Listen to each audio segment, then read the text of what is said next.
निर्गमन के पुस्तक 15वीं अध्याय को ध्यान करेंगे। इस अध्याय में 27 वचन लिखा गया है। इस 27 वचन में मूसा और इस्राएलियों ने यहोवा के बारे में छुटकारा पाया हुआ गीत को गाए थे। स्तुति के गीत को लिखा गया है। हम लोगों को 18 आयत तक वचनों तक इस गीत को लिखा गया है। 19वीं वचन को देखेंगे तो फिरौन और उसकी सेनाओं को प्रभु ने परमेश्वर ने डुबाने का और इस्राएलियों ने समुद्र के बीच स्थल में चलने का लिखा गया है। 20 और 21 वचन में हारून और मूसा की बहन जो कहते थे मिरियाम, इनको भविष्यवक्ता यानी नबिया भी कहते थे। ये जो मिरियाम स्त्री लोगों के साथ नाट्य करना यानी डांस करना लिखा गया है। 22 वचन से हम फिर से देखेंगे तो इन लोगों की यात्रा फिर आगे बढ़ा था और ये लोग शूर के जंगल में गए थे। वहाँ 3 दिन पैदल चले थे। 3 दिन का मतलब 12 मील। 12 मील का मतलब कम से कम 18.5 किलोमीटर तक पैदल चले थे। जाकर मारा के जगह तक गए थे।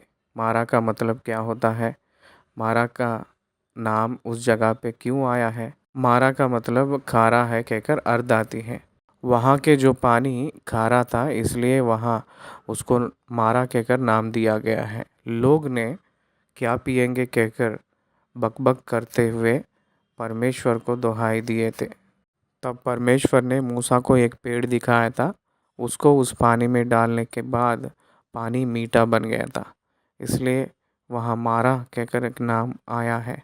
ये मारा मीठा बनने का एक क्रूस को दर्शाने का जैसा लगती है।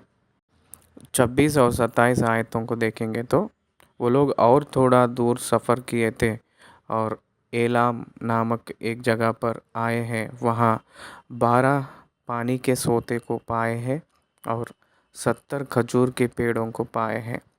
उस सोते के पास वो लोग उतरे हैं, यानी थोड़ी दिन टिकने के लिए वो लोग वहाँ खड़े थे।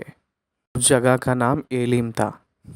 यहाँ तक 15वीं अध्याय को ख़त्म कर सकते हैं कि ये गए हैं। पहले आयत से ध्यान करेंगे। तब मूसा और इस्राएलियों ने यहोवा के लिए यह गीत गाया। तब मतलब कब? विश्वास किए हुए लोग गाया हुआ गीत, छुटकारा पाए हुए लोग गाया हुआ गीत, आश्चर्य कामों को अनुभव किए हुए लोग गाया हुआ गीत, भय से मुक्ति पाए हुए लोग गाया हुआ गीत, जय को पाए हुए लोग गाया हुआ गीत। लोग परमेश्वर के अनुग्रह से मुक्ति पाए हैं। लोग परमेश्वर के अनुग्रह से छुटकारा पाए हुए हैं और जीवित हैं। इसलिए ये गीत जिंदा लोग ही परमेश्वर की आराधना कर सकते हैं, मुर्दे लोग नहीं कर सकते हैं। मुर्दे मतलब कौन है? पाप के आधीन में रहने वालों को कह सकते हैं। वो लोग अपने हृदयपूर्वक परमेश्वर की आराधना नहीं कर सकते हैं।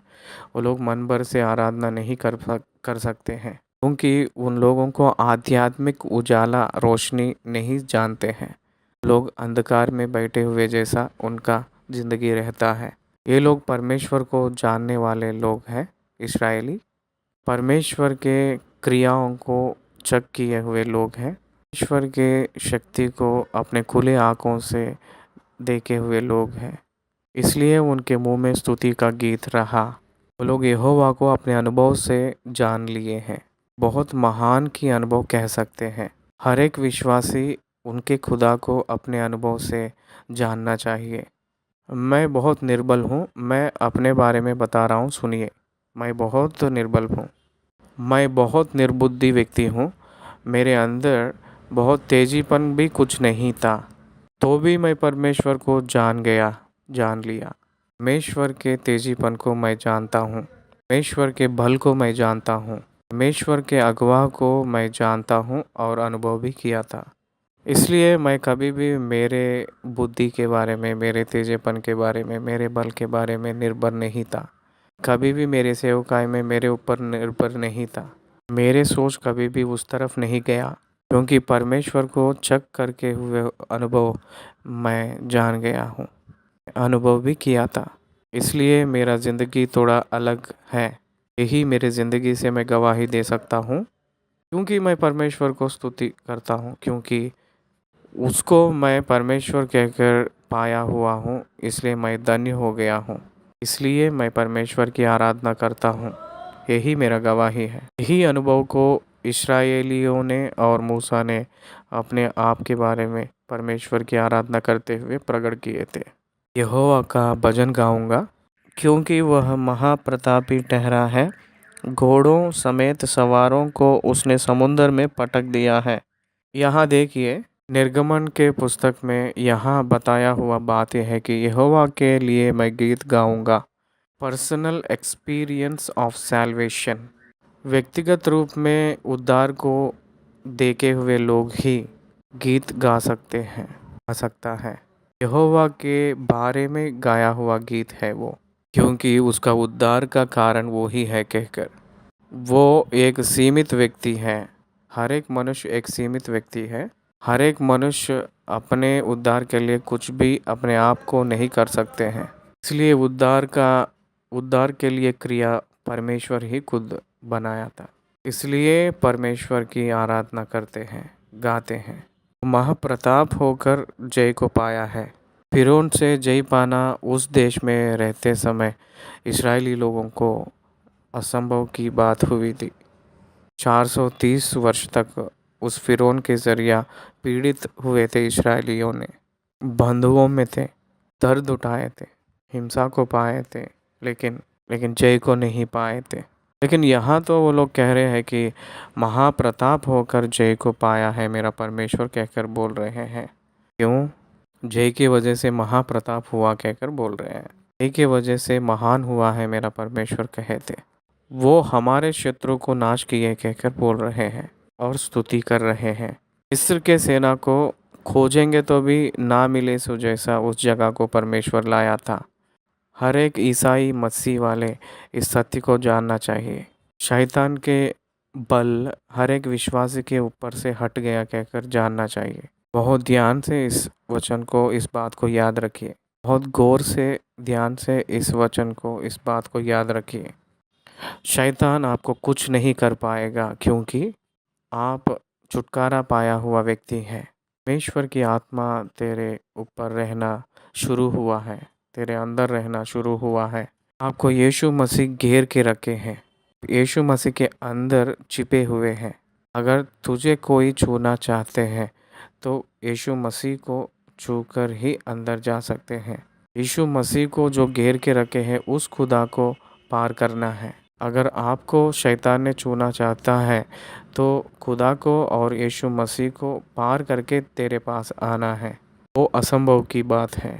इसलिए शैतान के अधिकार तेरे ऊपर संपूर्ण रीति से हट गया है। दुनिया के अधिकार संपूर्ण से हट गया है। दुष्ट आत्माओं के अधिकार संपूर्ण रीति से हट गया है। आप संपूर्ण रीति से मुक्ति पाए हुए व्यक्ति हैं कहकर हर एक विश्वासी जानना चाहिए। यहोवा ही मेरा बल, मेरा भजन, मेरा उद्धार है कहकर गवाही दे रहा है। What is the strength of the believer? विश्वासी के बल क्या है? अपना बुद्धि नहीं है, अपने सामर्थ्य और शक्ति नहीं है, उसका खुदा ही उसका बल है। बहुत लोग सोचते हैं कि मेरे प्रार्थना ही मेरा बल है कहकर। नहीं, खुदा आपका बल है। प्रार्थना एक हथियार है, परमेश्वर ही बल है। इसलिए परमेश्वर को पाए हुए लोग बल पाकर बहुत अद्भुत कार्य करते हैं, असंभव के कार्य संभव करते हैं। परमेश्वर के पाए हुए लोग बल पाकर बहुत महान कार्य करते हैं। भक्त दानियल ने इस विषय के बारे में गवाही दिया था। इसलिए यहोवा ही अपना बल है। The Lord is my strength. खुदा ने मेरा बल है, परमेश्वर मेरा बल है। मेरा बल मैं नहीं, मेरा बल मेरा जात नहीं, मेरा बल मेरा जायदाद नहीं, मेरा बल मेरा बुद्धि, मेरा ज्ञान नहीं, मेरा बल मेरा जाति नहीं है, मेरा बल मेरा देश नहीं है, मेरा बल केवल परमेश्वर है। That should be the experience। वो अपने अनुभव में रहना चाहिए। मेरे भजन का कारण वो है, मेरा उद्धार का कारण वो है। मेरा भजन का कारण उद्धार है, मेरा उद्धार का कारण मेरा खुदा। उद्धार का कारण है वो बलवान है। यशायाह नबी के पुस्तक 9वीं अध्याय 6वीं आयत में महाप्रतापी परमेश्वर नित्य पिता कहकर यशायाह नबी ने गवाही दे रहा है। मेरा परमेश्वर के बारे में मैं वर्णन करूँगा। क्या वर्णन करूँगा? और वही मेरा उद्धार भी ठहरा है। मेरा परमेश्वर वही है, मैं उसी की स्तुति करूँगा। मैं उसके लिए निवास स्थान बनाऊँगा। ये एक विश्वासी का बोझ या जिम्मेदारी है। वो अपने पूर्वजों को भी ध्यान किया हुआ परमेश्वर है। अपने पूर्वजों का परिवारों को भी उद्धार में रखा हुआ परमेश्वर है। इतना महान आशीष है ये। मनुष्य मिट्टी है, याद किया था। हम लोग लायक नहीं है, लेकिन हम लोगों को याद कर लिया है परमेश्वर ने। उनकी योजना में हम लोगों को याद किया था। अपने अंदर कुछ भलाई नहीं है, लेकिन जो योजना बनाकर हमको चुन लिया वो ही उन्हीं के अंदर भलाई है। यहोवा योद्धा है, यहोवा कहकर उनको नाम दिया गया है। यहोवा कहकर जो नाम मूसा के समय में खुदा ने प्रकट किया अपने आप को। मूसा से पहले लोगों को सर्वशक्तिमान परमेश्वर है कहकर उनका नाम परमेश्वर ने अपने आप को प्रकट कर लिया तब अपने लोगों के सामने। यहोवा के नाम में ही सेनाओं की यहोवा कहकर, प्रभुओं का प्रभु कहकर, जो है सो है कहकर, उनके पास सब कुछ है कहकर, ऐसे अर्थ आता है कहकर यहोवा का नाम है। इसलिए उनको जो पाए हैं, संपूर्ण रीति से सब कुछ पाए हुए लोग हैं कहकर ग्रहण करना है। वो योद्धा है, वो शूर योद्धा है। उनके युद्ध का योजना किसी को समझ में नहीं आता है। बाइबल के ग्रंथ में इस्राएलियों ने जितने युद्ध किए थे, कहीं भी कोई और कुछ इतने युद्ध नहीं कर पाए हैं। कहीं भी नहीं दिखता है। हर एक युद्ध में परमेश्वर का ही हर एक योजना युद्ध में चला था। मानव की विधि के अनुसार परमेश्वर युद्ध नहीं करता है। परमेश्वर के युद्ध के विधि अलग है। पवित्र भक्त प्रेरित पौलुस ने कहता है कि हमारे युद्ध के हथियार शारीरिक संबंध की नहीं है कहता है। हमारे युद्ध के हथियारें शारीरिक रीति के अनुसार नहीं है। एफिसियों के पत्री 6वीं अध्याय के में देखेंगे तो आर्मर ऑफ गॉड हथियारों के बारे में बात किया था। विश्वास को ढाल बनाकर, वचन को तलवार बनकर, उद्धार को एक टोप बनाकर, सत्य को कमर में कसकर, सुसमाचार की तैयारी अपने अपने पैर में पहनकर, धार्मिकता को जिल्म कहकर प्रचार किया था। इसलिए हम लोग जो पहने हुए हैं जो हथियारें वो क्या है? हम लोग जो लड़ रहे हैं वो शारीरिक लोगों से नहीं, अंधकार की ताकतों से जो दुनिया में है उससे हम लोग लड़ रहे हैं। अपने आध्यात्मिक युद्ध शैतान से और उसकी सेना से है। आकाश में रहने वाले दुष्ट आत्माओं से और उसके समूह से विश्वासी लड़ रहा है। इसलिए विश्वासी ये जान लेना है कि मनुष्य से नहीं लड़ रहे हैं, मनुष्य शैतान से लड़ रहा है। एक मनुष्य दूसरे की ओर से लड़ने के लिए खड़े हैं, इसका मतलब ये है कि उसके पीछे हुआ जो शैतान, मिस्र में फिरौन के पीछे शैतान है। मिस्र में फिरौन का हृदय कठिन इसलिए हुआ कि पाप का कारण से। पाप का प्रारंभ शैतान का एक धोखा। बाइबल में तिमोतीस में देखेंगे तो तिमोती को पौलुस ने लिखता है कि बहुत स्पष्ट रूप में बताया गया है कि हव्वा ने शैतान से धोखा खाकर अपराध में गिरी है। शैतान ने धोखा खिलाया है, अपराध में गिराया है। इसलिए पाप का कारण शैतान का एक एंकरेज है। पाप के पीछे शैतान का सोच है। इसलिए यूहन्ना ने 8 में परमेश्वर ने बात करता है कि आप लोग अपने पिता शैतान के संबंधी है, उनके इच्छाओं को पूरी करने के लिए है कहकर बोलते हैं। भाई और बहन, अपने परमेश्वर युद्ध करने वाला है। किस तरफ से युद्ध करता है? किससे युद्ध करता है? शैतान से युद्ध करता है। शैतान जो प्रेरित करता है उन लोगों से युद्ध करता है।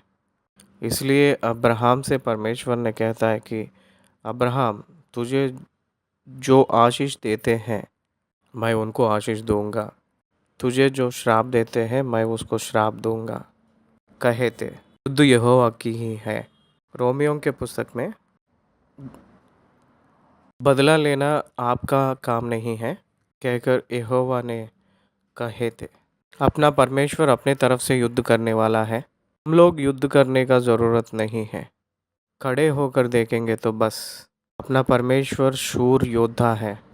इस्राएल के हर एक चरित्र हम देखेंगे तो मूसा ने सिर्फ एक ही बात सिखाया था, परमेश्वर यहोवा साथ नहीं रहे तो एक कदम भी नहीं आगे बढ़ेंगे कहकर भक्त मूसा ने कहा था।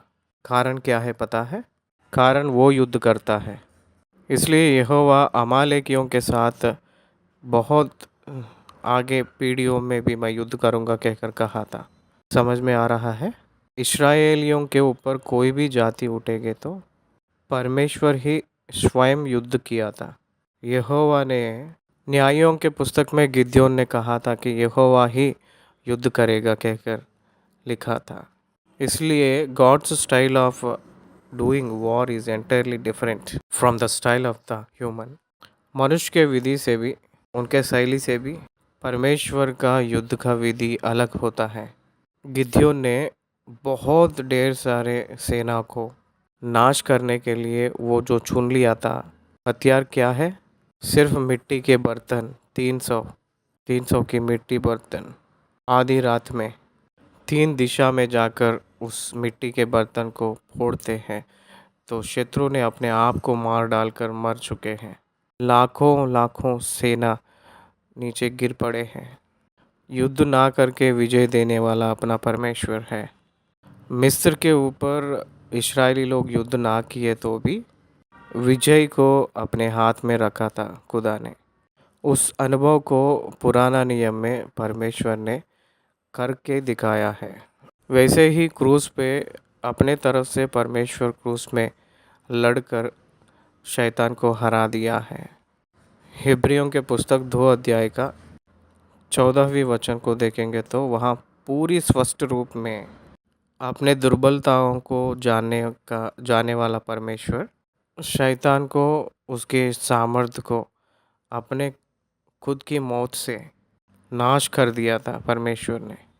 इसलिए कुलसियों के पुस्तक में देखेंगे तो 2 अध्याय में देखेंगे तो अपने ऊपर जो कर्जा हुआ है अपने हाथों से मिटा डाला है। इसलिए क्रूस पे परमेश्वर ने शैतान को नाश कर दिया है, युद्ध किया है और हम सब लोगों को छुटकारा दिया है। इसलिए पुराना नियम में शैतान के सादृश्य में यानी शैतान के रूप में जो है मिस्र में फिरौन को, उसकी सेना को जो नाश किया है, उसी रीति से शैतान को, पाप को और दुनिया में उसकी सामर्थ को परमेश्वर नाश कर डाला। मनुष्य को छुटकारा लाया, समाप्त हो गया। टेटरस्टॉय, द पनिशमेंट हैज़ ओवर। शिक्षा खत्म हो चुका है। विश्वासियों को छुटकारा मिल चुका है। जो विश्वास करता है वो उद्धार पाने के लिए अनुग्रह के अनुसार वो एक साधन को इस्तेमाल किया है। इसलिए वो योद्धा है कहा गया था। वो फिरौन को और उसकी सेनाओं को समुद्र में गिरा दिया है।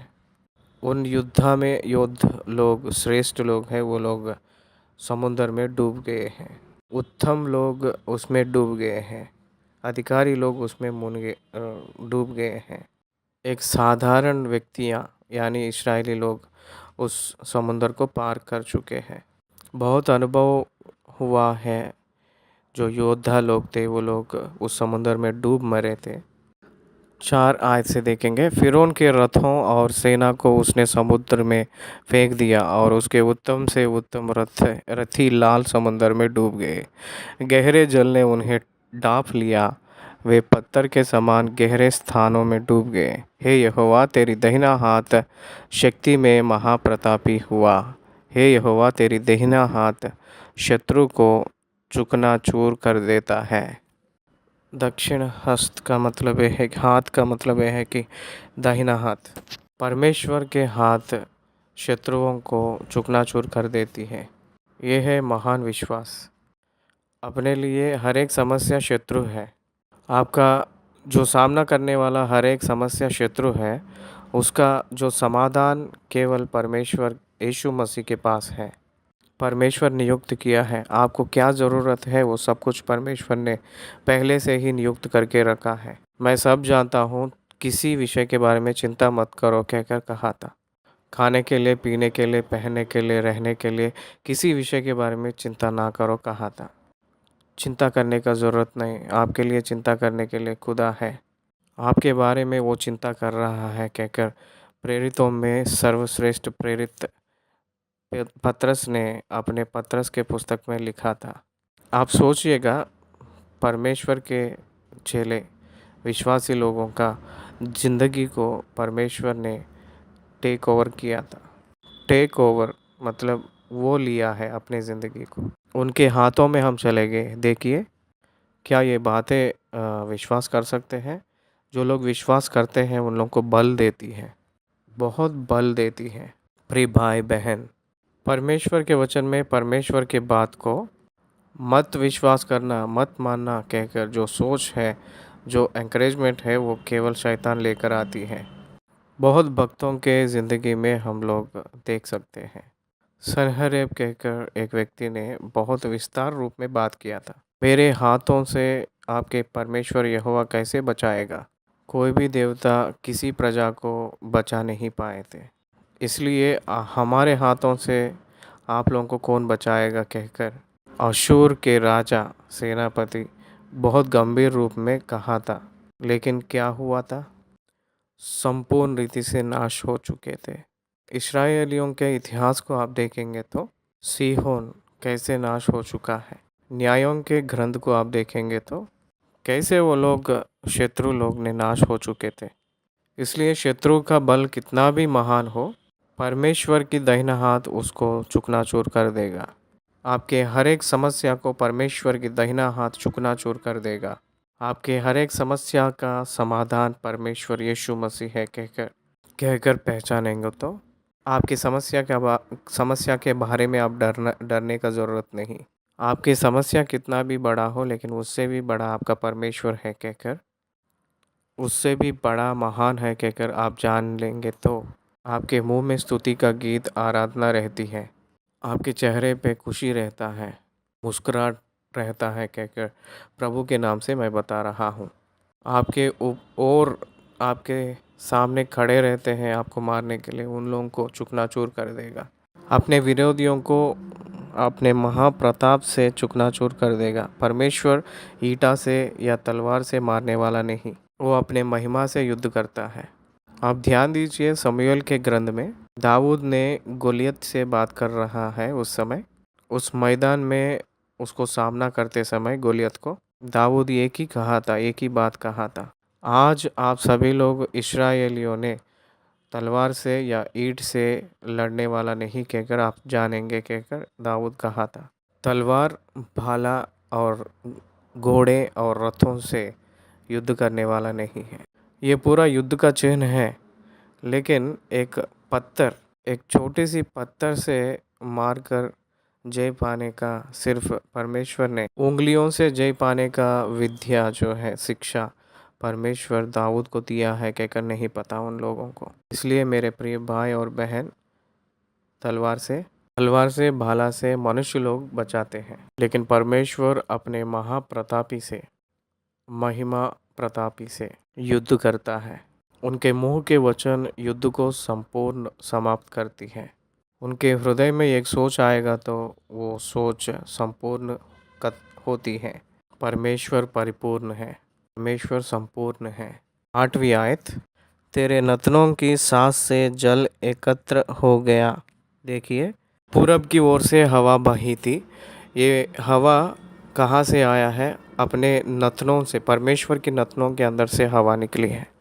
इसका मतलब परमेश्वर की बात के वजह से, परमेश्वर के वचन का मुंह के वचन का सामर्थ्य क्या है पता है? पानी एकत्र हो गया है। जल एकत्र होने का मतलब, एकत्र का मतलब दान को इस्तेमाल करते हैं, दान को एकत्र करते हैं और बालू को एकत्र करते हैं, घन पदार्थों को एकत्र करते हैं। एक जगह हम लोग एक बड़ा सा एक टापू के जैसा बना सकते हैं, लेकिन पानी को हम लोग कैसे एकत्र कर सकते हैं? पानी हमेशा नीचे कहाँ गड्ढा है वहाँ चले जाती है, वो रुकती नहीं है। पानी के ऊपर पानी को इकट्ठा नहीं कर सकते हैं, पानी हमेशा नीचे बहती है। लेकिन परमेश्वर पानी को एक के ऊपर एक टापू के जैसा बना एकत्र कर दिया है। पानी के ऊपर पानी, पानी के ऊपर के जैसा एक घन पदार्थ के जैसा एकत्र कर दिया। God is super natural. प्राकृतिक धार्मिक से भी, धर्म से भी बड़ा है मेरा परमेश्वर। उनके जो कार्य है वो प्राकृतिक रूप से भी उल्टा होता है, प्राकृतिक से भी बड़ा करते हैं, ऐसे हमको दिखाई देता है। पानी को दाखरस बना दिया था, वो प्रिंसिपल को आज तक कोई भी नहीं जान लिया है। पानी लहू बन चुका था, वह कैसे बन गया किसी को पता नहीं है, लेकिन हुआ था। वैसे ही लाठी सांप बन गया था। जो जीवन नहीं है वो जो लकड़ी जीवित हुआ सांप के जैसा कैसा हुआ है? इसी को महिमा प्रतापी कहते हैं। उनके मुंह के वचन से महिमा प्रतापी उनके बात में है, हम जानना चाहिए। 8वीं आयत, धाराएं डेर के समान थम गए, समुद्र के मध्य में गहरे जल जम गया है। मैं बताया था ना अभी, जल दीवार के समान जम गए का मतलब आइस, बर्फ़। आजकल हम लोग आइस फैक्ट्रीज के ज़रिए हम लोग पानी को घन पदार्थ के रूप में बनाकर बर्फ़ को बनाते हैं। ठंडी वायु से हम लोग पूरा मिलाकर उसको आइस ब्लॉक्स बनाते हैं। थोड़ी देर के बाद में उसको हम लोग पूरा इकट्ठा के जैसा हम लोग बनाते हैं। अगर हम लोग यहाँ देखेंगे तो परमेश्वर ने समुद्र के पानी को, जल को कम से कम 30 किलोमीटर का उतना चौड़ा तक परमेश्वर ने रोक दिया है। आइस क्यूब के समान एक घन पदार्थ के रूप में बना दिया, जमा दिया। 9वीं आयत, शत्रु ने कहा था मैं पीछे करूँगा, मैं जा पकड़ूंगा, मैं लूट के माल को बांट लूँगा, उनसे मेरा जी भर जाएगी, मैं अपनी तलवार खींचते ही अपने हाथ से उनको नष्ट कर डालूँगा। शत्रु बहुत कॉन्फिडेंस में रहता है, कॉन्फिडेंट में रहता है, क्योंकि वो जानता है कि किसकी सामर्थ्य कितना है, वो किसके ऊपर जो जा रहा है उसकी सामर्थ्य कितना है वो जानता है। लेकिन उसके पीछे परमेश्वर को वो नहीं पहचान पाया था। वास्तविक रूप में देखेंगे तो 10 महामारियाँ मिस्र के देश के ऊपर गिरे तो भी फिरौन ने इस्राएलियों के पीछे परमेश्वर है कहकर वो नहीं जान पाया था। आपको एक महान विषय बताऊंगा, सुनिए ध्यान से। If you are a true believer, आप सच्ची में परमेश्वर के विश्वासी हैं तो, यीशु मसीह के नाम के ऊपर विश्वास करेंगे तो आपके पक्ष में परमेश्वर है, आपके अंदर परमेश्वर है, आपके चारों तरफ परमेश्वर है। इसलिए आपके शत्रु आपके ऊपर कभी भी जय नहीं पा सकता है। आपको नाश करने के लिए अगर सोचेगा वही नाश हो जाएगा। एक मनुष्य को नाश करने का दूसरों का मनुष्य को नहीं हो पाएगा। बहुत लोग सोचते हैं कि मार देंगे तो नाश हो जाता है मनुष्य ने, कहकर सोचते हैं। नहीं, भौतिक रूप में जो मरते हैं वो मानव जीवन का ख़त्म हुआ ज़िंदगी नहीं, वो ही प्रारंभ है, पुनरुत्थान है। एक मनुष्य दूसरे मनुष्य को मार देंगे तो वहाँ उसका चरित्र ख़त्म हो गया कहकर सोचते हैं। वो मानव का ज्ञान है, ज्ञान है। बाइबल के ग्रंथ में कैन और हाबिल, कैन ने हाबिल को मार दिया था, हाबिल ने विश्राम को पाया है। हाबिल के भौतिक शरीर पृथ्वी पे से निकाला गया है। शरीर तो मिट्टी में मिल चुकी है, लेकिन उनकी आत्मा परमेश्वर के परदेशी में है। वहाँ उनका बहुत अच्छे गुप्त रीति में रखा गया है। परमेश्वर यीशु मसीह पृथ्वी पर फिर से जब आएंगे तो वही हाबिल फिर शारीरिक रूप में आएगा। Old Testament sites will come back again. In the second coming of our Lord Jesus Christ. यीशु मसीह के दूसरे आगमन में पवित्र लोग जो पुरानी नियम में लिखा गया है वो सारे पवित्र लोग पृथ्वी पे कदम डालेंगे कहकर वचन कह रही है। हाबिल के खता खत्म हो गया कहकर काइन ने सोचा होगा, लेकिन वास्तविक रूप में कथा खत्म हुई है वो केवल काइन का है, हाबिल का नहीं है। इसलिए एक व्यक्ति को मार देंगे तो उसकी कथा या चरित्र खत्म हो गया कहकर मनुष्य के अंदर रहता है सोच। ऐसे ही यहूदियों के मिस शास्त्री लोग भी यीशु मसीह को मार देंगे तो कहानी खत्म हो गया कहकर सोचते थे। जहाँ वो लोग ख़त्म हो गया कहकर सोचे थे वहाँ से ही कलीसिया का शुरुआत हुई थी। कलीसिया का बीज शुरू हुई कहकर वचन कहती है। मनुष्य कहाँ ख़त्म हुआ कहकर सोचता है, खुदा वहीं से शुरू करता है। बहुत मनुष्य पुनरुत्थान को विश्वास नहीं करते हैं।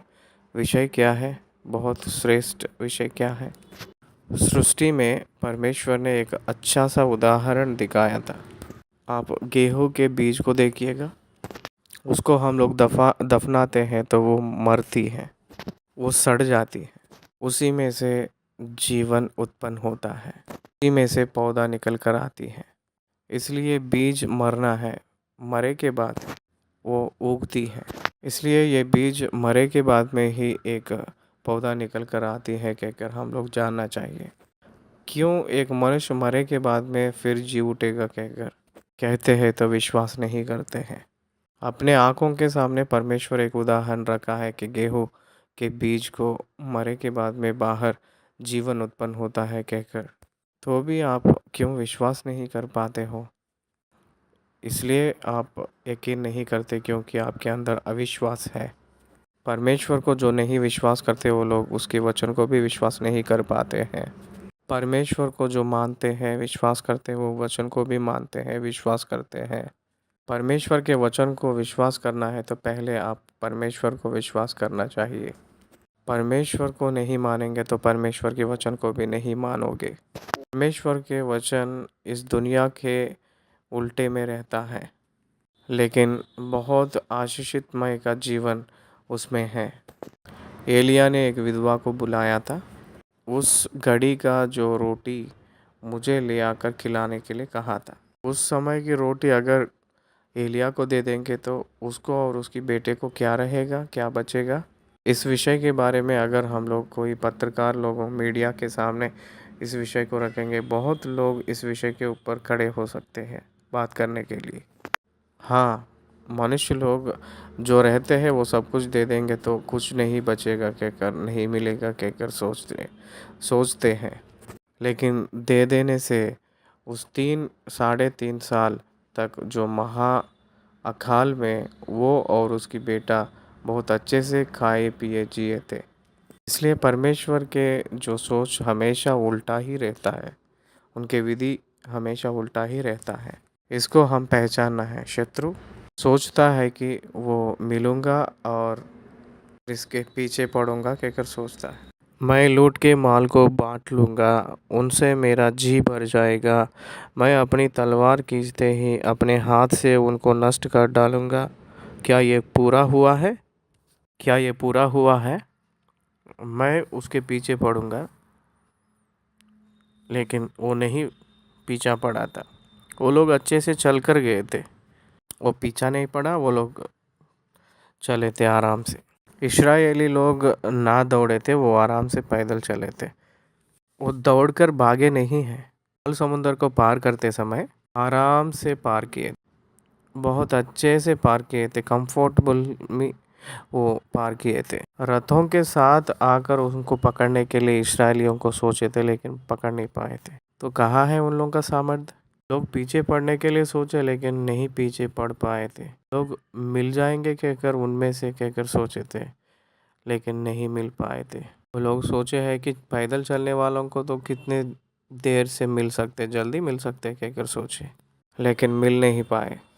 परमेश्वर का जो तेज मनुष्य का तेज नहीं पहुंच पाती है कहकर हम समझना चाहिए। आप एक मनुष्य होने के नाते चाहे कितने भी भला व्यक्ति हो, बहुत बल पाए हुए व्यक्ति हो, लेकिन परमेश्वर के सामने वो पूरा बेकार है कहकर समझना चाहिए। प्रेरित पौलुस ने कहता है कि परमेश्वर की सामर्थ्य, परमेश्वर की मूर्खता मनुष्य के ज्ञान से भी ज्ञानवान है। इसका मतलब यह है कि परमेश्वर मूर्ख है? नहीं। सारे मनुष्य का ज्ञान से भी बढ़कर उनका मूर्खता है, तो वो ज्ञानी होता है लेकिन मूर्ख कैसे होगा? इसलिए मूर्ख लोगों से परमेश्वर ने कह रहा है कि परमेश्वर के पास कोई भी मूर्खता नहीं है कहकर। इसलिए इसको पहचानो मेरे प्रिय भाई और बहन। परमेश्वर के ज्ञान को नहीं समझकर शत्रु ने अपने पीछे करने के लिए, मिलने के लिए और लूटने के लिए सोचा था। वो सोचते ही तुरंत परमेश्वर देख लिया और उसको नाश कर डाला। आप अपने हवा को बहाया था, समुद्र ने उनको घेर रखा है। देखिए, एक बार आप अपने खुद से सोचिए, आइस क्यूब्स के जैसा पानी जो खड़ा हो गया था, जम गया था, वो पानी फिर पानी के जैसा बदल गया। आप अपने घर पे एक आइस क्यूब को ले लीजिएगा और उसको अपने चूल्हे पे रख कर उसको गर्म करिएगा, वो 1 या 2 सेकंड में पानी के जैसा बदल जाती है। परमेश्वर ठंडी हवा बहाकर पानी को जमा दिया है। जमा हुआ जो पानी, जो क्यूब बन गया था, उसको फिर द्रव के रूप में बदल दिया। बदलने के लिए गर्म हवा बहाया था। इसलिए वो गर्म हवा या ठंडी हवा जो बहाया था वो खुदा ही है। इसलिए ये हवा उन्हीं का है। तो इसलिए यहाँ लिखा है कि आपने अपने हवा को, परमेश्वर जो बहाया था वो अपना पवन है। इसलिए वचन में परमेश्वर के महल में हवा है, उनके धन के महल में हवा है, वायु अपने स्वाधीन में रखा है। उसको बहाए सो जब इस्राएली लोगों को छुटकारा मिला है और मिस्र लोगों को नाश भी हुआ था। निर्गमन के पुस्तक 15वीं अध्याय 10वीं आयत। तूने अपने श्वास को पवन चलाया, तब समुद्र ने उनको ढांप लिया है। समुद्र महासामर्थ्य से उन सब लोगों को निगलने के लिए परमेश्वर ने किया। देखिए, परमेश्वर के वचन में 14वीं अध्याय निर्गमन के पुस्तक 27 आयत को देखेंगे। तब मूसा ने अपना हाथ समुद्र के ऊपर बढ़ाया और बोर होते होते क्या हुआ कि समुद्र फिर ज्यों का त्यों हो गया और मिस्र उल्टे भागने लगे, परंतु यहोवा ने उनको समुद्र के बीच ही में झटक दिया। देखिए, परमेश्वर यहोवा समुद्र को बहुत बढ़ाया था।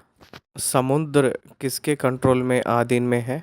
परमेश्वर के आधीन में। यीशु मसीह पीछे बाग पे जो गद्दी पे सो रहे थे, एक नाव पे सो रहे थे। उनके चेले उसी नाव पे यात्रा कर रहे थे। वो लोग चलते समय मार्कुस के पुस्तक 4 अध्याय में हम इसको देखते हैं। एक छोटी सी नाव और महान तूफान उसके ऊपर गिरा था। तो चेले लोग हे प्रभु बचाओ कहकर चिल्लाए थे। परमेश्वर जागकर उस हवा को और तूफान को डांटा था। तब चेले लोग ने सोचे थे कि ये कौन है, इनकी आधीन में ये सारे थम गए कहकर सोच रहे थे, आश्चर्य हुए थे। तो इसलिए परमेश्वर के आधीन में समुद्र है।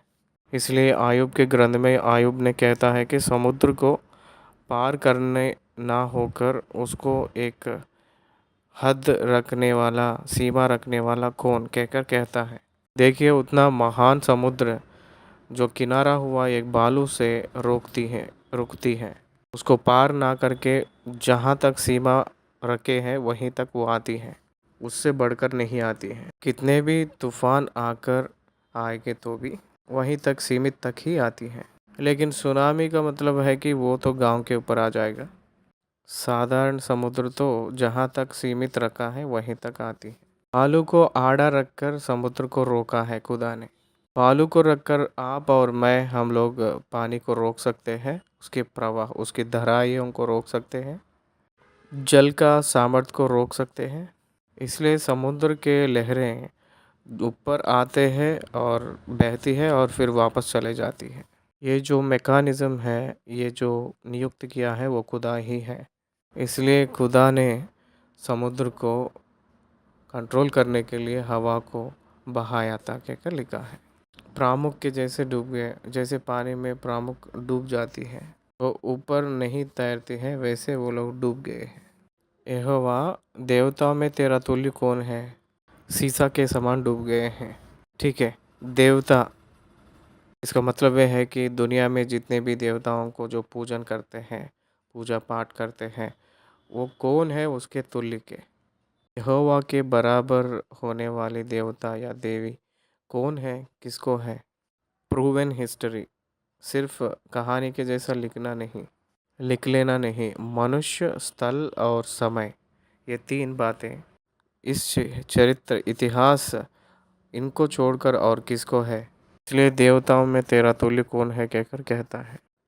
कौन है कहकर जो प्रश्न में ही कोई भी नहीं है कहकर उत्तर भी है। पवित्रता के वजह से आप महान हैं, महाप्रताप है। खुदा आप पवित्र हैं। आप एक प्रत्येक व्यक्ति हैं, व्यक्ति नहीं खुदा है। खुदा भी है और संपूर्ण रीति में व्यक्ति भी है, पाप में रहने वाला नहीं है।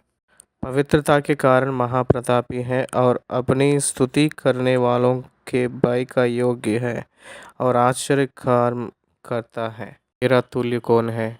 कोई नहीं है, कोई भी नहीं है। वो एक अद्वितीय है। इसका मतलब और कोई नहीं है। अद्वितीय मतलब पहला वही है, द्वितीय और कोई नहीं है। ये एक युद्ध योद्धा रहता है तो उसके जैसा दूसरा रहता है। एक स्पोर्ट्समैन रहेगा तो उसके जैसा दूसरा स्पोर्ट्समैन रहता है। एक नेता रहे तो उसी के जैसा दूसरा नेता रहता है। लेकिन इनके जैसा कोई और नहीं है। कोई भी खुदा नहीं है, यही खुदा है कहकर वो अपने आप को बता रहे हैं। देवताओं में तेरा तुल्य नहीं है। इसी तक अभी तक कोई भी दुनिया में इसके जैसा नहीं है। ये परमेश्वर के वचन में, इस्राएलियों में कोई भी इनके जैसा नहीं है कि अगर 10 आज्ञाओं में बताए थे। 13वीं आयत देखिए। अपनी करुणा से तूने अपनी चढ़ाई हुई प्रजा की अगुवाई की है। अपने बल से तू उसे अपने पवित्र निवास स्थान को ले चला है। देश देश के लोग सुनकर कांप उठेंगे। फिलिस्तियों को प्राणों के लाले पड़ जाएंगे।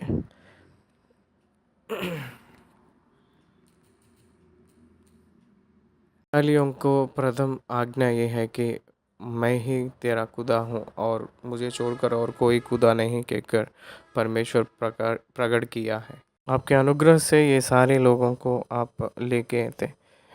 ये लोग का मतलब ये है कि इस्राएलियों ने, कौन है वो लोग? छुटकारा पाए हुए लोग हैं। इस्राएली, आपके भाग्य कितना सौभाग्य है कहकर गिनतियों के पुस्तक में हम लोगों को बिलाम कहता है, इस्राएल तेरी भाग्य कितना महान है। छुटकारा पाए हुए प्रजा, they may be poor economically but they are rich because of God.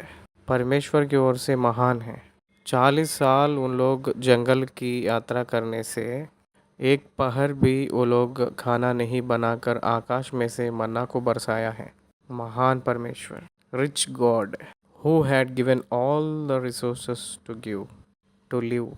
उस जंगल में रहने के लिए, जीने के लिए खाना दिया हुआ है, पीने के लिए जल दिया है, मेघ को उनके ऊपर रखकर चलाया हुआ है, उनके पैर को कोई भी चोट ना लगकर चलाया हुआ है, उनके वस्त्र कुछ भी खराब ना होकर सुरक्षा रखा है। कैसे परमेश्वर है ये। 40 साल उनके पैर का चप्पल भी खिसक नहीं हुआ था। आजकल हम लोग कितना भी महंगा चप्पल खरीदे, कितना भी मजबूत चप्पल खरीदे तो भी 6 महीना या साल के बाद वो नाश हो जाते हैं। लेकिन 40 साल से वो लोग पैदल चले थे। इस्राएली चप्पल किसका गया, पुराना नहीं हुआ। उन लोगों के वस्त्र पुराना नहीं हुआ। Every day like a new garment, नया ही लग रहा था, नया ही लग रहा था। उन लोगों का पैर को चोट नहीं लगा, कुछ भी नहीं हुआ था, चलते ही जा रहे थे, किसी को भी कुछ चोट भी नहीं लगा था। सैनिटेशन, 20 लाख लोग चल रहे थे, सैनिटेशन उनको कुछ भी नहीं कर पाई थी, कुछ भी वायरल फीवर उनको नहीं आया था। मिस्र के कोई भी महामारी उन लोगों को नहीं हुआ, कोई भी बीमारी उनको नहीं होकर परमेश्वर बचाते हुए चलाया। सोचिए अगर कि कैसे परमेश्वर है। चरित्र में ऐसे जन लोग नहीं है और परमेश्वर भी नहीं है। परमेश्वर है कहकर बताने के लिए इस्राएली लोगों का इतिहास यानी चरित्र, the history of the Israelites proven that existed of the God the earth. पृथ्वी पे परमेश्वर का एक जागरण सिर्फ इस्राएलियों का इतिहास है। इसलिए परमेश्वर अपने लोगों को छुटकारा दिया है। उनके खुदा दाहिना हाथ बढ़ाया था, उनकी शत्रुओं को पृथ्वी पे डांप दिया था। आप छुटकारा देकर आपके लोगों को लेकर गया है, नॉट ऑफ देयर मेरिट। उन लोगों का भला नहीं, उन लोगों का सामर्थ्य नहीं, उन लोगों का प्रार्थना नहीं, उन लोगों को चलाया हुआ है परमेश्वर के अनुग्रह है। अनुग्रह का मतलब ही वो जो शब्द है वो अयोग्य व्यक्तियों को दिया गया है। So the favour of God is the unmerited people. It's not for married people, it's for unmerited people. अयोग्य लोगों को दिया हुआ एक अच्छा पत्रिक अनुग्रह है। उन लोगों के पाप के वजह से परमेश्वर उनको शिक्षा नहीं दिया, अपने प्यार के नाते, प्रेम के नाते वो अनुग्रह दिखाया है। उन लोगों के कठिन के कारण, उन लोगों के शिक्षा के कारण परमेश्वर अनुग्रह नहीं दिया है, प्यार के कारण अनुग्रह दिखाया था। यशायाह नबी के पुस्तक में लिखा है कि चाहे जितने भी पहाड़ हट जाए लेकिन मेरी अनुग्रह तुझसे हटेगा नहीं कहकर बोला था। निरंतर प्रेम से मैं तुझे प्यार कर रहा हूँ कहकर बोला था। अपने बल से तू उसे अपने पवित्र निवास स्थान को ले चला है। वास्तविक रूप में निर्गमन के पुस्तक जब वो लिख रहे थे मूसा ने, इसका मतलब ये जो भजन लिखते समय, ये गीत लिखते समय मोयाब के मैदान में, ये कहाँ है? यॉर्दान के पूरब की ओर है। कहाँ मूसा ने मरने के लिए जो नेबो का पर्वत था, वहाँ जो टिकने का समय जगह है, वहाँ तक चले गए थे। 40 साल ख़त्म हो गया था, वहाँ लिखा है इस गीत को। सीनाई के पर्वत में नहीं लिखा है इस गीत को। लेकिन ये लोग सीनाई पर्वत में ही है, लेकिन मिस्र को छोड़कर अभी आए हैं। लेकिन इस गीत को लिखते समय भविष्य में जो होने वाले कामों के बारे में भी मूसा ने लिखते हुए आया है। इसलिए हम लोगों को कनानियों ने सुनकर खाफ उठेंगे, फिलिस्तियों के प्राणों का लाल पड़ जाएंगे, एदोम के अधिपति व्याकुल होंगे, मोआब पहलवान तरतरा उठेंगे कहकर ये पूरे जो हैं ये वचन दिखता है। निवासियों के मन पिघल जाएंगे। ये सारे शब्द हैं जो हैं भविष्य के बारे में भी लिखा गया है। इसलिए 40 साल का एक अंत के समय में मोयाबी के लोगों में, मोयाब के जो जगह मैदानों में, यॉर्दान के पूरब की जगहों में जब वो लोग टिके थे, तो उस समय काली समय मूसा ने इस गीत को लिखा था। पहले निर्गमन के पुस्तक लिखा था, बाद में उत्पत्ति के पुस्तक लिखा था। इसलिए मूसा ने कहता है कि आपके अनुग्रह से हम सभी लोगों को ले चले हैं, बॉर्डर तक चले गए हैं ना, यॉर्दान को पार किए करेंगे तो वही कनान है। यॉर्दान के बाद कानान, कानान के बाद गिलगल, उसके बाद यरीहो, यरीहो के बाद हाई, से एक एक शहर को जय पाते हुए चले गए थे। इसलिए कनान के देश का एक नक्शा को देखिएगा, नक्शा को देखेंगे तो आपको समझ में आएगा। यॉर्दान के बाद गिलगाल, गिलगाल के बाद यरीहो, यरीहो के बाद हाई, वैसे एक के बाद एक को जय पाए हुए जैसे लिखा रहता है। देखिए परमेश्वर के वचन में परमेश्वर के बच्चों को, परमेश्वर के बल से अपने बच्चों को परमेश्वर ने चलाया कहकर लिखा है। देखिए पवित्र मंदिर कब आया है? मिलाप वाली तंबू। मिलाप वाली तंबू तो उन लोगों को पहले से ही नहीं बताया गया था। इस गीत के समय, इस गीत जो हम लोग सीख रहे हैं, पढ़ रहे हैं, ये समुंदर को पार किए के बाद में तुरंत जब ये लिख रहे थे उस समय तक उन लोगों को वो श्रेष्ठ जगह को नहीं दिखाए थे जो मिलाप वाली तंबू के बारे में अपने बल से पवित्र स्थान पे पहुंचाया है कहकर। कहाँ पवित्र स्थान है वो? मिलाप वाली तंबू पे। मिलाप वाले तंबू खड़ा कर दिए थे। इसलिए परमेश्वर के लोग सीनाई पर्वत के पास आकर परमेश्वर की आराधना किए थे। उसके बाद मिलाप वाला तंबू निर्माण किए थे मूसा ने। 19वीं अध्याय में देखेंगे तो 40 अध्याय तक देखेंगे तो एक ही स्थल में ये सारे बातें लिखा है कहकर हमको दिखता है। सीनाई के पर्वत के जगह पे वो लोग टिक गए थे कुछ दिन तक। सीनाई के पर्वत में जो टिक गए थे उसी समय परमेश्वर ने ये पूरा मिलाप वाली तंबू का योजना प्लान पूरा बताया गया था। उसके बाद ही वहाँ से वो लोग यात्रा शुरू किए थे। सीनाई पर्वत से निकलकर जाते समय रेफीदियों ने के जगह में चलने के लिए कोशिश की है। ऐसे इस वचनों को देखेंगे तो परमेश्वर अपने पवित्र स्थान तक पहुंचाया है, उनकी जो निवास करने वाला जगह पे पहुंचाए हैं, ड्वेलिंग प्लेस ला लिया है। अगर आपको मिलाप वाली तंबू के बारे में समझ में आए तो चारों दिशाओं में जो चारों तरफ जो रखा गया हुआ मिलाप वाले तंबू के चारों तरफ 12वीं गोत्र को परमेश्वर ने नियुक्त किया था। 14वीं आयत, देश देश के लोग सुनकर कांप उठेंगे, फिलिस्तियों के प्राणों के लाले पड़ जाएंगे, यदोम के अधिपति व्याकुल होंगे, मोआब के पहलवान तरतरा उठेंगे। चारों लोग शत्रु ही हैं, फिलिस्तियों, मोआब और कनानी, ये सब लोग शत्रु ही हैं। इन सभी लोगों को दुख और दर्द और डर और कांपना ये सब कुछ होता है। जब तक हे यहोवा तेरी प्रजा के लोग निकल ना जाए, जब तक तेरी प्रजा के लोग जिनको तूने मोल लिया है पार ना निकल जाए। पार ना निकल जाए मतलब पार जाना। इसका मतलब यह है कि प्रारंभ की स्थल मिस्र है और ख़त्म होने वाला स्थल कानान है। मिस्र से निकलकर इस यात्रा कानान तक समाप्त होती है। इस पार उस पार, इस पार मिस्र है, उस पार कानान है। इसलिए उस पार गए तब तक आप अपनी प्रजा को अपने बाहुबल से चलाता है। उनके शत्रु पत्थर के समान खड़े होता है। इसका मतलब यह है कि वो लोग ना हिल सकते हैं। They can't move, they can't do any action.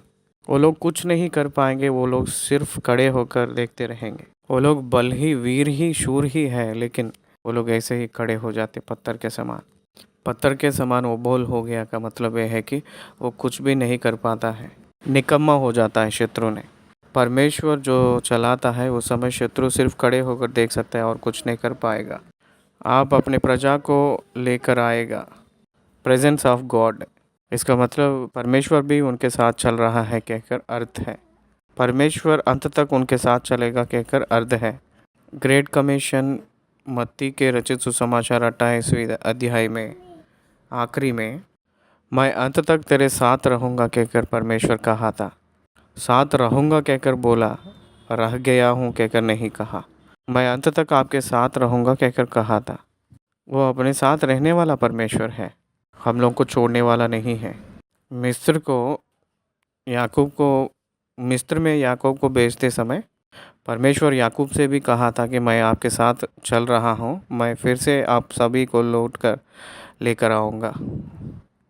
Yusuf तेरे आंखों के ऊपर हाथ डालेगा कहकर भविष्य बताकर कहकर वो लेकर आया है। अपना परमेश्वर साथ रहकर, नज़दीक रहकर, हाथ पकड़ाकर वो चलाने वाला परमेश्वर है। हम लोग मन्नत मांगने का ज़रूरत नहीं, वो ही अपने हाथ पकड़कर चलाएगा। यही अनुग्रह होता है। अनुग्रह का मतलब यही है, अपना कुछ भी नहीं रहता है, वो ही पकड़ेगा, वो ही चलाएगा और वो ही अंत तक पहुंचाएगा। अपना कोई भी कोशिश ना रहकर वो ही चलाकर पहुंचाता है। इसलिए भांज जैसे अपने बच्चों को उठाकर ले जाती है, वैसे मैं भी आप लोगों को उठाकर ले जाता हूँ कहकर बोला था। उसमें वो पक्षी उड़ती है, लेकिन बच्चों का कुछ काम करने का नहीं, सिर्फ जैसे फ्लाइट में बैठते हैं वैसे बैठना है बस। Our God is a great God. अपना कोई भी कोशिश ना रहकर हम लोग का कार्य को सफल करने वाला खुदा है। हर एक ईसाई मसीह वाले अपने कोशिशों को छोड़कर बाहर आना चाहिए। परमेश्वर का धार्मिकता को मानव की कामों का सफलता नहीं कर सकती है। परमेश्वर के अनुग्रह अपने ओर कष्ट उठाकर परमेश्वर की धार्मिकता को सफलता करती है। ये महान संदेश है, ये मनुष्य के हृदय को नहीं समझ में आता है। विश्वास लोगों को ही समझ में आता है। विश्वासी लोग परमेश्वर के वजह से यकीन करते हैं। परमेश्वर के सामर्थ्य की वजह से यकीन करते हैं। परमेश्वर को असंभव कुछ भी नहीं है कहकर वो विश्वास करते हैं, क्योंकि परमेश्वर के ऊपर भरोसा किए हैं, इसलिए यही परम सत्य है। आप अपनी प्रजा को लेकर आएगा। कितना कॉन्फिडेंट से बोल रहे हैं, लेकर आएगा। No failure, only success, only completion. परिपूर्ण करता है खुदा ने ही कह रहा है। यहोवा तू उन्हें पहुंचाकर अपने निज भाग वाले पहाड़ पर बसाएगा।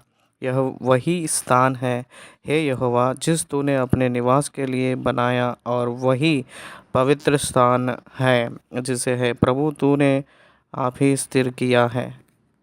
ये एक स्वर्गलोक को दर्शा रही है, और 1000 सालों तक जो समय है, परमेश्वर ने जो नियुक्त करने वाला जो मंदिर है, इस्राएली लोग खड़े होते हैं कहकर एक भविष्यवाणी भी बता रही है। पुनरुत्थान हुए जो हर एक इस्राएली लोग ने यीशु मसीह के साथ उस 1000 साल का पालन में खड़े होकर उस पवित्र स्थान पे खड़ा करते हैं।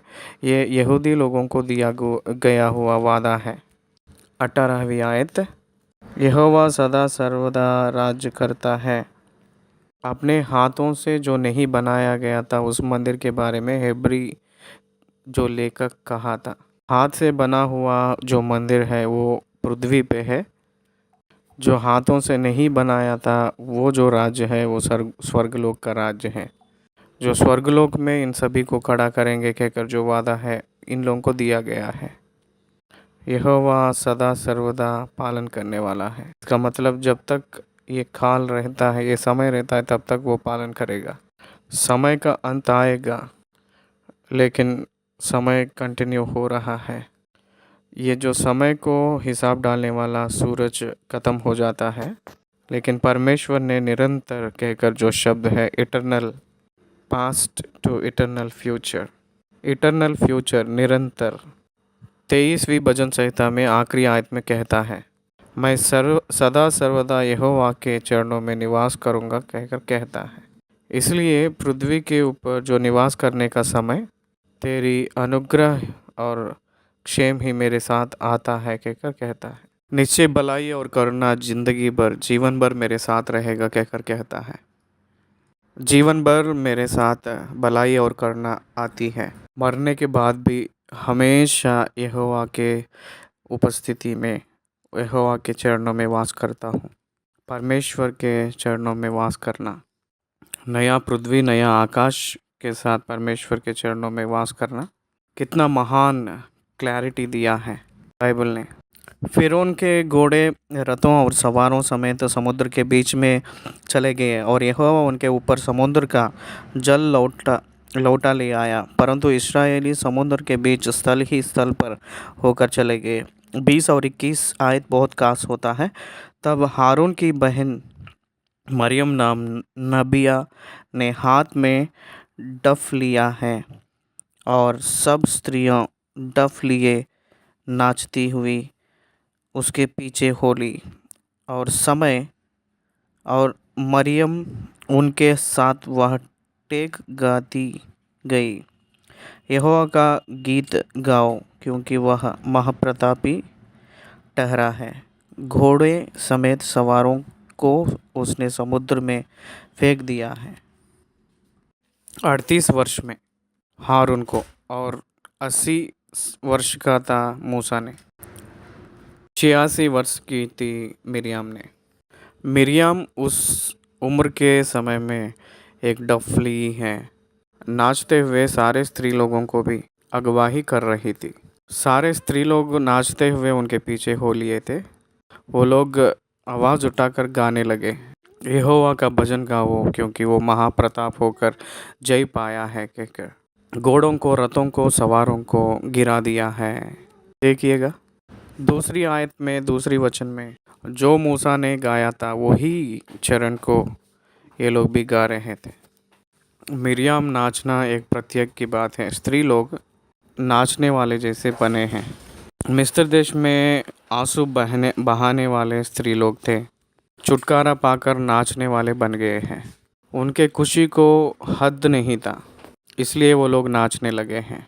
उनकी आज़ादी को हद नहीं था, उनके स्वेच्छ को हद नहीं था। वो लोग छुटकारा पाए हुए लोग हैं कहकर 22 आयत से लेकर आखिरी वचन तक हम लोग ध्यान करेंगे। निर्गमन के पुस्तक 15वीं आयत से लेकर 21वीं आयत तक देखेंगे तो इस्राएलियों का स्तुति का गीत है, आराधना के गीत हम देखते हैं।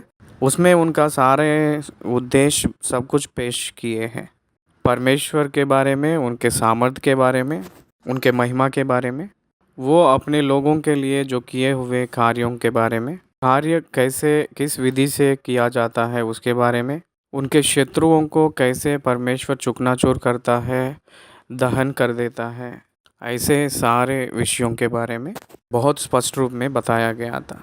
उनके शत्रु लोग आगे भविष्य में कैसे घबराते हैं, ये सब के बारे में इसमें लिखा गया था। वो लोग नाचने के स्थायी स्थिति तक आए हैं। ये गीत खत्म हुए के बाद में उनकी यात्रा शुरू हुई थी फिर से। 22 आयत तब तब मूसा इस्राएलियों को लाल समुद्र से आगे ले गया और वे शूर नाम जंगल में आए और जंगल में जाते हुए 3 दिन तक पानी का सोता ना मिला। वो लोग 3 दिन चले थे 18.5 किलोमीटर तक। उनको प्यास लगा था।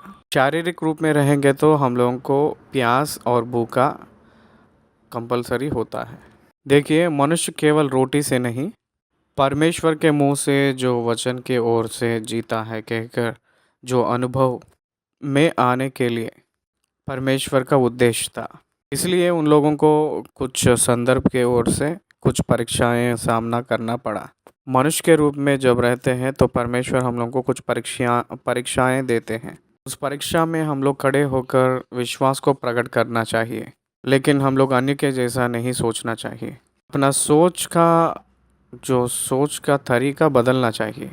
इतना महान छुटकारा जो पाए हुए ये लोग, उन लोगों का सोच को बदले हैं, का मन को फिराए हैं। परमेश्वर के ऊपर जो सोच है वो केवल सोच ही है क्या, वो अनुभव नहीं है कि ये लोग क्या कर रहे हैं। वहाँ पानी का सोता ना मिला। भौतिक ज़रूरतों को पूरा करने से हर एक मनुष्य तड़पता है। पानी के लिए, भूखे के लिए, परिस्थितियों के लिए हम लोग तड़पते हैं। ऐसे हर एक संदर्भ में हम लोग तड़पते हैं। ऐसे परिस्थितियों में मारा के जगह पे इन लोगों को पानी नहीं मिला था, जल नहीं मिला था। वो पानी खारा है इसलिए वो लोग पी नहीं पाए थे। इसलिए वहाँ खारा कहकर जो अर्ध आने वाली मारा नाम रखा गया था। लोग ने कहे थे मूसा से, हम लोग क्या पिएंगे कहकर बक बक करने लगे। परमेश्वर देख रहा है कहकर वो लोग जानते हैं। परमेश्वर ही स्वयं में वो अपने गिड़गिड़ाहट को सुना है कहकर, उनके परीक्षा को देखा हूँ कहकर, मैं नीचे उतर कर आया हूँ कहकर बोला था। परमेश्वर देख रहा है, परमेश्वर सुन रहा है, परमेश्वर बात करेगा कहकर वो जानते हैं। परमेश्वर उन लोगों के साथ चल रहा है कहकर भी पता है। तो उस समय क्यों बक बक करने लगे हैं? बक बक करने से भी अच्छा है कि प्रार्थना किए तो बहुत बढ़िया था। बकबक करना उनके हृदय को दर्शा रही है, स्तुति करना उनके विश्वास को दिखाती है। मूसा ने प्रार्थना किया था तो वो विश्वास को दर्शा रहा है उनके बारे में। ये लोग बकबक करने लगे हैं, इनके अविश्वास को दिखा रही है। विश्वासी हमेशा परमेश्वर के ऊपर निर्भर होना चाहिए। मुझे एक समस्या आई थी एक आर्थिक परिस्थिति में, मैं बहुत कमी में था। उस समय मैं मानव के प्रयत्न जो भी है, मानव का कोशिश कुछ भी नहीं किया था। घुटने के अनुभव में ही हम पहली स्थान दिए थे। 12 घंटों के अंदर परमेश्वर ने मुझे जवाब दिया था। कितना आश्चर्य की बात है। मेरे ज़रूरतों को जानने वाला परमेश्वर वो सब कुछ मुझे देता है। वो मुझे पता है, वो मुझे परीक्षा करता है, लेकिन वो थोड़ा ही समय तक है, एक ही क्षण का समय। वो हाथ को छोड़ने वाला नहीं है, हाथ को छोड़कर परीक्षा करके फिर पकड़ने वाला है। ये हम जानना चाहिए। इसलिए परिस्थितियाँ उल्टा हुए सो जब परमेश्वर की ओर विश्वास नहीं छोड़ना है। आप सच्चा विश्वासी है तो आप बकबक नहीं करते हैं। परमेश्वर को दुहाई देते हो, परमेश्वर के चरणों में गिड़गिड़ाते हो, परमेश्वर की ओर ताकते रहते हो। आशा को नहीं खोएगा। ये लोग कह रहे हैं कि हम क्या पिएंगे कहकर बोल रहे थे। हम पीना है, नहीं तो हम जिएंगे नहीं ना। हम खाएंगे नहीं तो जिएंगे नहीं ना। क्या ये बात परमेश्वर नहीं जानता है? हम क्या खाएंगे उनको नहीं पता, हम क्या पिएंगे उनको नहीं पता, हम क्या पहनेंगे उनको नहीं पता, कहाँ निवास करना है वास करना है उनको नहीं पता। इसलिए प्रभु ने पहाड़ के उपदेश में कहा ये सब कुछ आपको जानना है कहकर पहले ही बताया है। ये सब कुछ आपको चाहिए कहकर पहले ही पता है। आकाश के पक्षियों को देखो, आकाश के पक्षियों को देखो, वो बोते नहीं, काटते नहीं और कत्तों में बटोरते नहीं। 40 वर्ष ये इस्राएली लोग कभी भी खाए नहीं, काटते नहीं, बोते नहीं, कत्तों में बटोरते नहीं थे, लेकिन उन लोग को पोषण हुआ था। परमेश्वर उन लोगों को पोषण नहीं किया?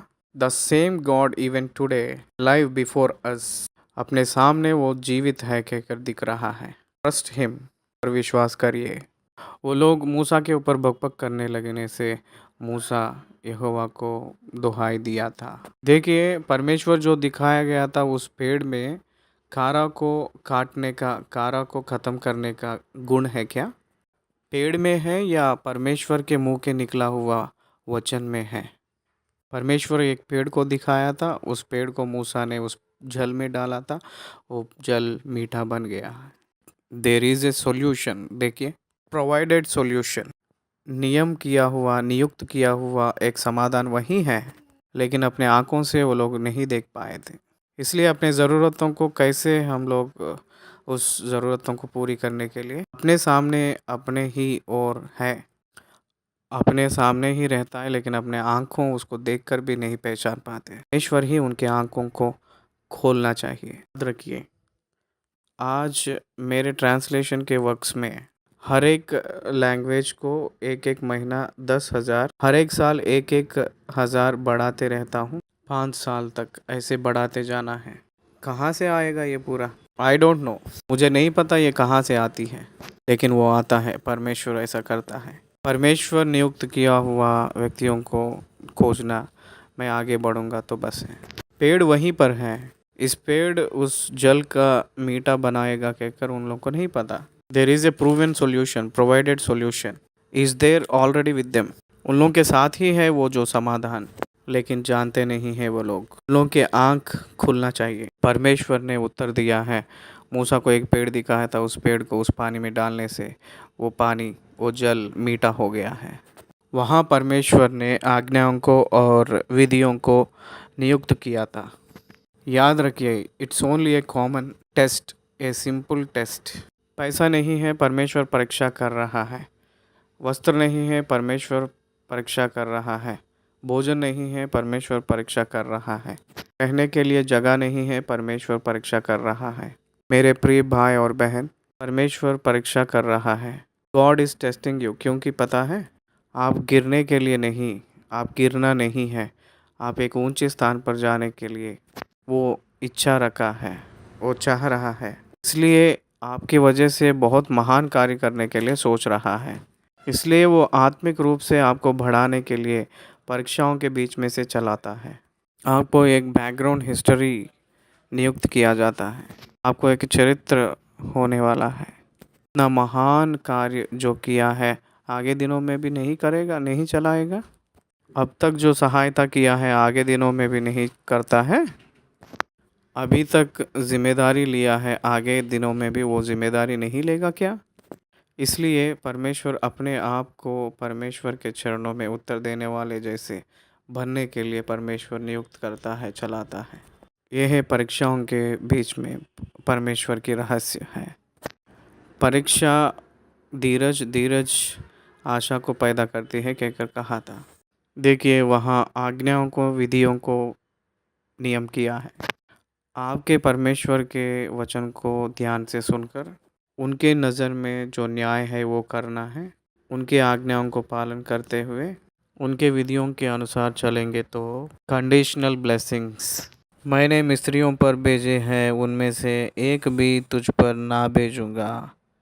महामारियाँ, रोगों को नहीं भेजूँगा, तुझे चंगा करने वाला यहोवा मैं ही हूँ कहकर कहा था। वो लोग बकबक क्या किए हैं पता है? अगर ये पानी पिएंगे तो हम बीमार हो जाएंगे, रोग हो जाएंगे कहकर सोचे थे। वाटर कंटेमिनेशन, कारा हुआ पानी को पिएंगे तो हमारे शरीर विश्व के जैसा, जहर के जैसा बन जाएगा कहकर सोचे थे। इसलिए परमेश्वर ने कह रहा है कि मैं चंगा करने वाला यहोवा हूँ। अब न्याय को करना है, आज्ञाओं को पालन करना है, आज्ञा और विधियों को पालन करते हुए चलना है। यहोवा के वचन को ध्यान से सुनना है। You should listen very carefully. ध्यान से सुनना है और आज्ञाकारिता होकर चलना है। राहाब कहकर एक वेश्या है। हम आपके परमेश्वर जो किया हुआ कार्य को सुनकर हमारे दिल पानी बन गया कहकर कही थी, विश्वास रखी थी। देखे हुए ये लोग विश्वास नहीं किए, लेकिन सुने हुए लोग तो विश्वास रखे थे खुदा के ऊपर। इसलिए मेरे प्रिय भाई और बहन, परमेश्वर की बात मानना है, उस बात को ध्यान से सुनना है, चलना है, उसी बात के अनुसार हम लोग जीवित होना है। तब परमेश्वर हम लोग को चंगाई करने वाला यहोवा बनकर रहेगा। कोई भी मिस्त्री का रोग मैं तुझे तेरे ऊपर नहीं लाऊंगा कहकर कहा था। ये कंडीशनल ब्लेसिंग कहते हैं, इसको दे रहे हैं। There are so many conditional blessings in the Bible. मुझे देकर परीक्षा कीजिएगा, मैं बहुत आपको आकाश के झरोखों को खोलकर आशीषित कर दूंगा कहकर कहा था। दिए तो दिया जाएगा कहकर कहा था। उनके बातें संपूर्ण है, उनके बातों में एक बात भी हम लोग काट नहीं सकते। वो बातें समय को और दिनों को संबंध ना रहकर हुआ बातें हैं। 27 आयत, तब वे एलीम के आए हैं, वहाँ 70 खजूर के वृक्ष और पेड़ 70 खजूर के पेड़ और 12 सोते हैं पानी के। पानी ना रहकर तड़पने का जगह से लेकर 12 सोते, जल के सोते जहाँ हैं वहाँ तक वो आए हैं। वहाँ पे वो आए हैं जो बहुत बरकत के पास आए हैं। थोड़ी दिन ख़त्म होने वाला पानी को देखकर बक किए हैं, लेकिन 12 सोते के पास लेकर जाने वाला परमेश्वर है कहकर भूल गए थे। आपके परिस्थिति को देखकर डरने का ज़रूरत नहीं। परमेश्वर 12 जल की सोते के पास जैसे उनको ले गया, वैसे आपको भी ले चलने वाला परमेश्वर है कहकर भूलना नहीं।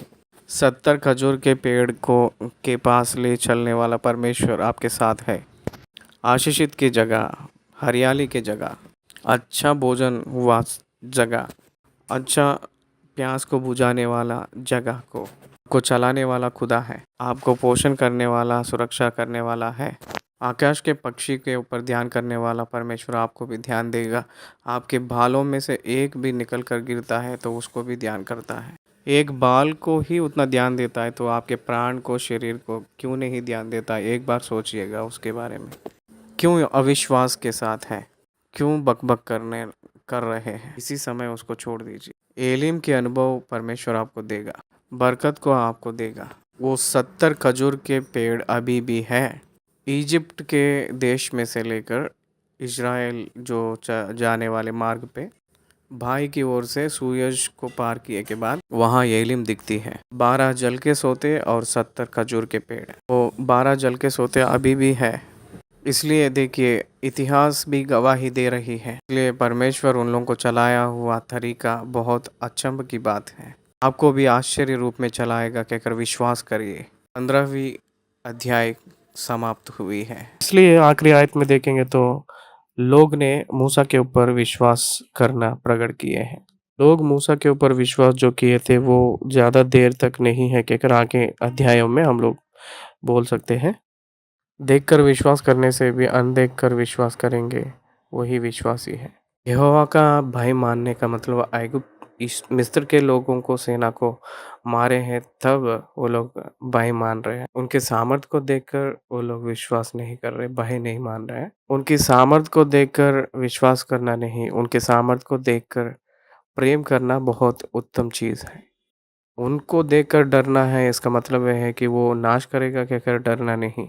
उनकी नाम को बदनाम करने का भय हम लोग पाना चाहिए, हम लोग उस भय पे रहना चाहिए। इसलिए हम लोग अपने ओर से परमेश्वर के नाम का बदनाम होगा कहकर जो भय है उसमें रहना चाहिए, लेकिन परमेश्वर हमको मार देगा कहकर डर के नाते हम लोग उसकी उपासना करके स्तुति करेंगे, उसकी दुहाई देंगे तो वो परमेश्वर को कुछ नहीं देती है। इस विषय को भी आप थोड़ा ध्यान देना चाहिए। 14वीं अध्याय को समाप्त किए हैं।